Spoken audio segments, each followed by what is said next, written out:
আগামী 25শে মার্চ দোল পূর্ণিমা আমরা সকলেই জানি। আর এই দোল পূর্ণিমায় ছোট্ট একটি যদি কাজ করতে পারেন, কিছু জিনিস আছে যদি সদর দরজায় ঝুলিয়ে দিতে পারেন, আপনার বাস্তুদোষ কিন্তু কেটে যাবে এবং আপনার ধনসম্পদ বৃদ্ধি পাবে। কি সেই জিনিস? এই নিয়েই আজকের আলোচনা। সঙ্গে থাকুন শেষ পর্যন্ত, অবশ্যই জানতে পারবেন। ভীষণ গুরুত্বপূর্ণ। আমরা অনেকেই পরিশ্রম করছি, ফল পাচ্ছি না। নানাভাবে আমরা কিন্তু সমস্যার সম্মুখীন হচ্ছি। ঋণ, ধার, বাড়িতে অশান্তি, কেউ না কেউ অসুস্থ, এগুলো আমাদের কিন্তু লেগেই চলেছে। তাতে কি হচ্ছে? আমরা অনেক দিক থেকে পিছিয়ে পড়ছি। না সেভিংস হচ্ছে, অশান্তি, ইনকাম নেই, ঋণ ধার, এগুলো সবই বাস্তু থেকে হয়। আর বাস্তু আপনি ভালো করতে পারবেন এই দোল পূর্ণিমার দিন এই ছোট একটি কাজ করলে। এটা আমি মনে করি অত্যন্ত একটা মানে প্রমাণিত যে ক্রিয়ার কথা আজ বলবো, এটা আমি টোটকা বলবো না। তাই এটা সকলেই করতে পারেন। সকলে বলতে যারা ভালো আছেন দরকার নেই। যারা একটু সমস্যায় আছেন, মনে হচ্ছে আপনার যে আমার বাস্তুটা ঠিকঠাক নেই, তারা করতে পারেন। কারণ আমার সঙ্গে এরকম বহু জাতক জাতিকারা যোগাযোগ করেছেন। তারা কিন্তু নানাভাবে জর্জরিত, কর্মহীন হয়ে পড়েছেন বা বহু টাকা ইনকাম করছেন, ধরে রাখতে পারছেন না। নানাভাবে সমস্যার সম্মুখীন হচ্ছেন। তাদের জন্যই আজকের আলোচনা। কারণ কিছু, কিছু তিথি আছে, কিছু, কিছু সময় আছে, আমরা সব সময় কিন্তু পাব না। তাই এই সময়গুলো কাজে ব্যবহার করতে হয়। সঠিকভাবে যদি করতে পারেন, গুড রেজাল্ট। যদি আপনার এই কাজগুলো করার মধ্যে কোথাও ভুল হয়ে থাকে, তাহলে কিন্তু ভালো রেজাল্ট আসবে না। কেন বললাম? আমি এর আগেও বেশ কিছু এরকম আলোচনা করেছি। বেশ কিছু জাতক জাতিকারা সুফল পেয়েছে। আবার সেরকমই বেশ কিছু জাতক জাতিকারা সুফল পায়নি। তাদের কোথাও না কোথাও ভুল অবশ্যই ছিল।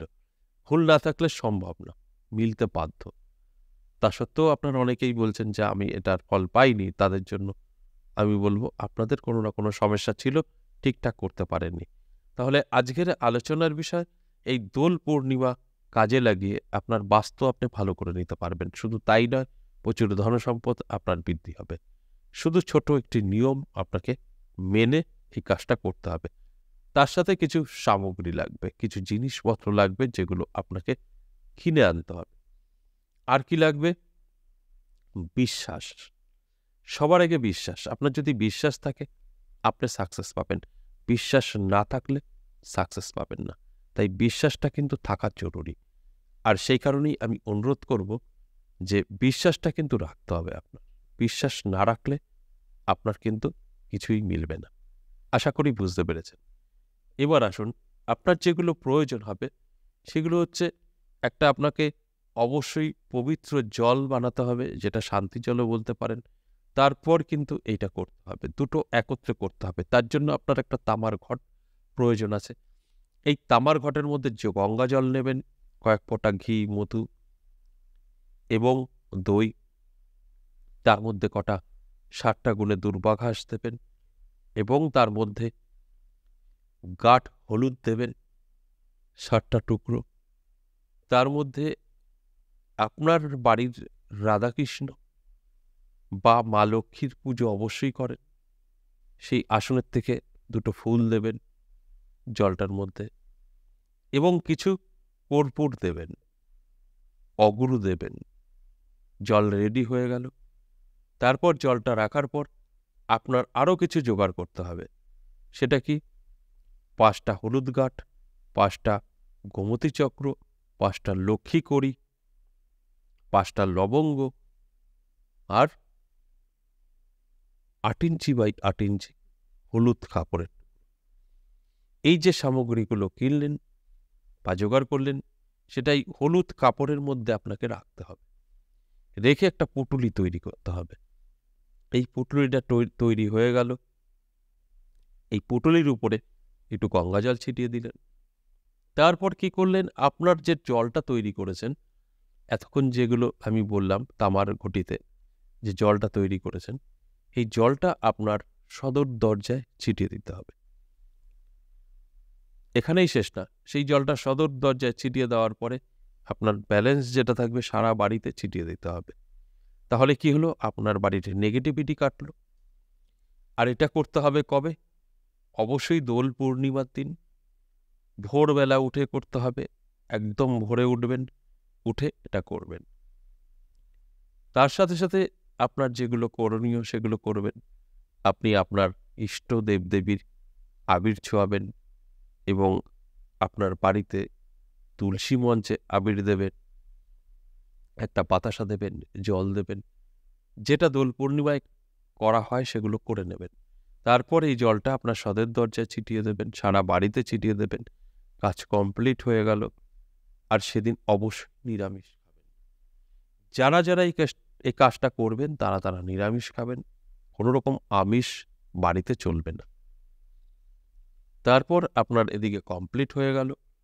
এরপর আপনি যে পুঁটুলিটা আপনার বানিয়েছেন সদর দরজায় ঝুলাতে হবে। এবার এই পুঁটুলিটার কাজ। এবং এটা আপনি কখন করবেন? আপনি স্নান করার পর। আপনি সকালে উঠে জলটা রেডি করে দিলেন।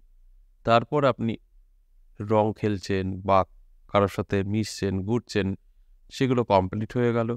আপনি স্নান করবেন। আর সেদিন বললাম নিরামিষ খেতে হবে। স্নান করবেন, শুদ্ধ বস্ত্র পরবেন। তারপর এটা ঝুলাতে হবে। এবার কি করবেন? আপনার বাড়ির সদর দরজায়, অবশ্যই বাইরের দিকে। এবার সদর দরজা অনেকে বুঝতে পারবেন না। প্রথম যে দরজাটা, আপনার ঘরের বেডরুমের দরজা, কিচেনের দরজা, ওগুলো নয়। যেটা মেন গেটের দরজা থাকে একটাই। সেই মেন গেট থেকে ঢুকে তারপরে তো আপনার নানান দিকে নানান ঘর। কিন্তু মেন গেট যেটা, সেই গেটের উপরেই কিন্তু এই যে পুঁটুলিটা তৈরি করেছেন এটা ঝুলাতে হবে। এবার কি করবেন? আপনি যখন পুঁটুলিটা ঝুলিয়ে দেবেন, আপনি কি কারণে এটা করছেন সেটা কিন্তু বলতে হবে। সেটা না বললে কিন্তু হবে না। আপনি আপনার যে দেবদেবী আছেন, এক একজনের এক একটা দেবদেবী তাদের পছন্দ বলা যেতে পারে বা ভক্তি বা শ্রদ্ধা বলা যেতে পারে। ঠিক সেই দেবদেবীকেই আপনি ডাকবেন। যদি রাধাকৃষ্ণ হয়ে থাকে সেদিন তাই ডাকবেন। যদি লক্ষ্মী হয়ে থাকে বা দুর্গা, কালী, শিব, যে কেউ হতে পারে, তাকে বলবেন যে আমি এই কারণে আমার বাস্তু ঠিক করার জন্য এটা করলাম। আমার বাস্তুটা যেন ভালো হয়। আমি যে উদ্দেশ্যে করলাম সেই উদ্দেশ্যটা যেন আমি সাকসেস পেতে পারি। এবার উদ্দেশ্যটা আপনি জানেন, সেই উদ্দেশ্যটা বলবেন। বলার পরে দেখুন, কিছু না বললে কাজ হয় না। যে কোনো জিনিস বলতে হয়। আপনি কি কারণে করলেন সেটা ইউনিভার্সকে বলতে হবে, পাঠাতে হবে। তাই ওই বলে আপনি এটা ঝুলিয়ে দেবেন। তার আগে তো শান্তি জল ছিটিয়ে দিচ্ছেন। তাহলে কি হলো? আপনার বাড়ির নেগেটিভিটি কাটলো, আপনার ধনসম্পদ, মা লক্ষ্মী আপনার ঘরে এসে বসবে। কারণ এই পুঁটুলিটার মধ্যে আপনি যা যা দিচ্ছেন সব মা লক্ষ্মীকে শান্ত করা জিনিস। তাই মা লক্ষ্মী কিন্তু আপনার বাড়িতে 100% আসবে। আর যখনই আসবে আপনার ধনসম্পদ বৃদ্ধি পাবে এবং বাস্তুদোষ থাকছে না। তাই এর উপরে আর কোনো কিছু নেই। এটা অবশ্যই ভক্তি মনে রং খেলার দিন, অর্থাৎ দোল পূর্ণিমার দিন করতে পারেন। বিশ্বাস এবং ভক্তি নিয়ে করুন, অবশ্যই সাকসেস পাবেন। আজ এ পর্যন্তই। আবারও আসব নেক্সট ভিডিও নিয়ে। ততক্ষণ ভালো থাকুন। নমস্কার।